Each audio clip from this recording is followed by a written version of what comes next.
Presley.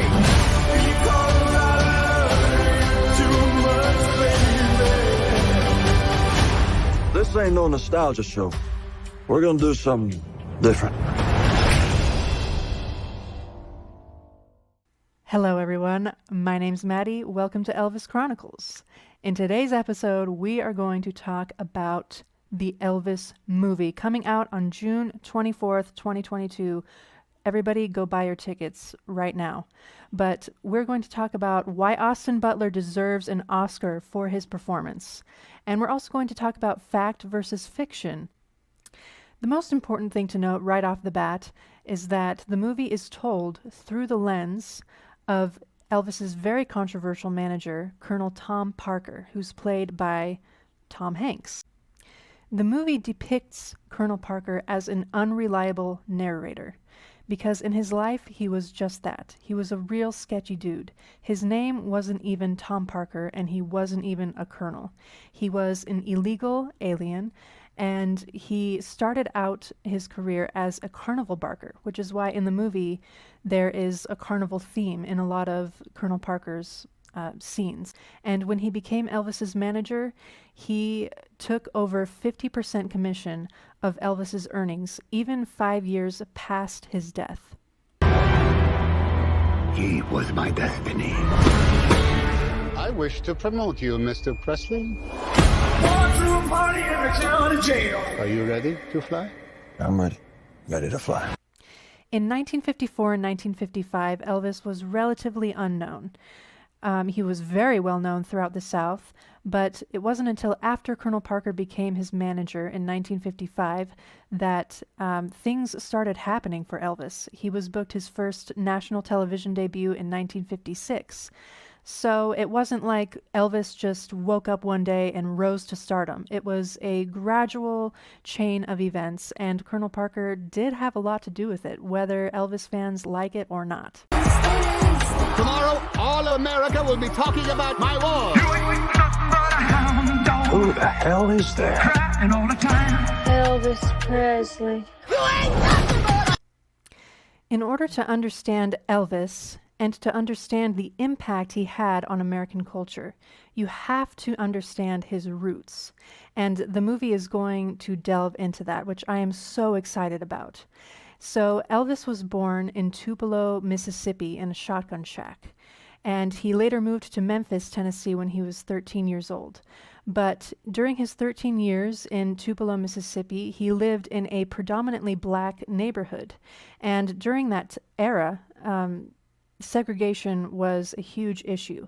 But because he lived in a predominantly black neighborhood, he really didn't see race. His friends were black, his neighbors were black, and he went to black churches. So at a very young age, Elvis was exposed to all these different types of genres of music, including country, rockabilly, as well as rhythm and blues, which was mainly performed by black artists, and it was not mainstream in the United States yet. So this is why Elvis is so pivotal in American culture, because he brings rhythm and blues to a mainstream audience. Let's talk about Austin Butler as Elvis. Okay, I just have to say one thing to all you haters who are saying that Austin looks nothing like Elvis and he sounds nothing like Elvis. Are you blind? I have no idea what you see. Coming from a person who has watched every single Elvis Presley interview, who has watched every single Elvis performance, I am telling you, this guy looks and sounds and moves exactly like Elvis. Okay, sure, maybe Nick Jonas looks a little bit more like Elvis just right off the bat, but it has more to do with just looks, guys. It's about the essence. It's about capturing the essence of the man, and Elvis is a very difficult essence to capture. However, I believe that Austin Butler encapsulated Elvis's essence beautifully in this movie, just with a couple of clips that I've seen. So let's take a look at one of the first extended clips that came out of Elvis at the Louisiana Hayride. For context, the Louisiana Hayride was a concert in the South that was also broadcast on the radio, and this was how Elvis became very well known throughout the South, as well as other singers like Johnny Cash. What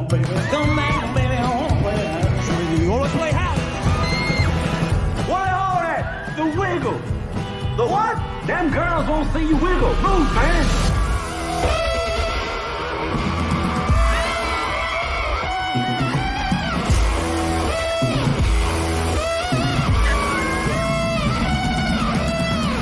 First, let's note the outfit, which is very historically accurate because Elvis started the whole pink and black trend of the 50s. So you can see a picture of Elvis, real-life Elvis, performing at the Louisiana Hayride, and I would say that the movie did a great job of recreating that pink and black ensemble. So another thing that they got historically accurate is that this is the first time that Colonel Parker is being exposed to Elvis. The song he's singing in the clip is Baby Let's Play House. However, Elvis didn't release this song until a much later date. But I do understand Baz's creative genius and his artistic liberty in choosing this song, Baby Let's Play House, because it's got a great sex appeal. And it's got a better sex appeal than songs that he would have been singing at the Louisiana Hayride, which would have been either That's All Right Mama or Blue Moon of Kentucky. One more thing to note is that when Elvis turns around to his bandmates and he says, "What are they hollering at?"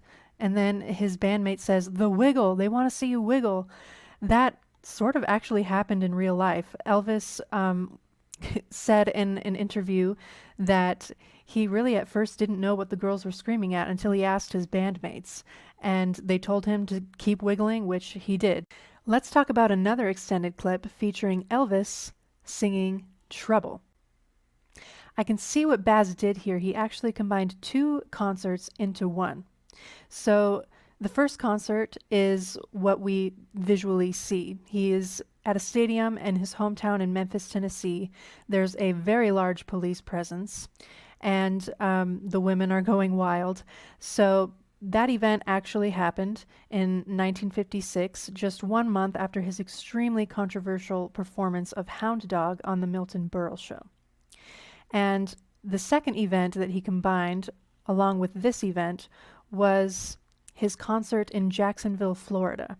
And this was the event in which he was actually banned from moving his body from the waist down. A Florida judge was extremely upset over what had happened at a previous concert that he performed at in Florida, in which fans literally ripped Elvis's pants off.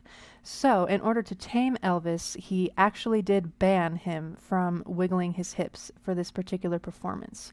And you can see a picture of the judge sitting watching the performance in complete and total disapproval. So, the way that Elvis rebelled was that he wiggled his pinky finger as a way of mocking the judge, and he also dedicated his song Hound Dog to the judge. But for the most part, he was compliant and he did not wiggle his hips. So, if we go back to Elvis's performance at the stadium in Memphis, there actually was a very large police presence, even though they weren't there to monitor Elvis. They were just there to control the crowd and to keep them from attacking Elvis on stage. So, one more thing that Baz did not get historically correct was the song Trouble. So, Trouble was not on Elvis's set list on that particular night, simply because it was not born into existence yet. Although I do understand Baz's choice to include Trouble in this particular performance because it does show that Elvis is a rebel. One more thing that they got historically accurate was that Elvis actually did say to the crowd in Memphis, "I'm going to show you what the real Elvis is like tonight." I read a review from a critic stating that they're going to use actual footage of Elvis Presley singing Unchained Melody towards the end of the movie. So a lot of you guys might be thinking that it's Austin Butler in a fat suit, but it's actually not. This is actually Elvis singing Unchained Melody. And I'm personally so moved that they chose to utilize the real footage because it is such a poignant performance that cannot be recreated. This was one of the last songs that he performed in one of his last concerts in June of 1977, just a couple of months before his tragic premature death. And I'm hoping that they utilize Unchained Melody in a grand way in the movie because it really sums up Elvis. He was a lonely person at his core and longing for companionship, longing for connection. Time goes by so slowly, and time can do so much for you. Still And who are you, Elvis? I just gotta be making the most of this thing while I can. This could all be over in a flash.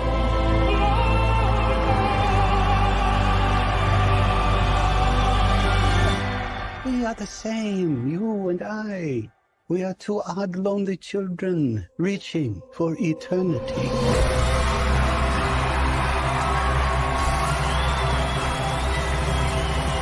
The greatest show on earth. Elvis has left the building. Let me know if you're excited about the Elvis movie in the comments below, and be sure to like and subscribe to Elvis Chronicles for weekly Elvis content. Thank you very much.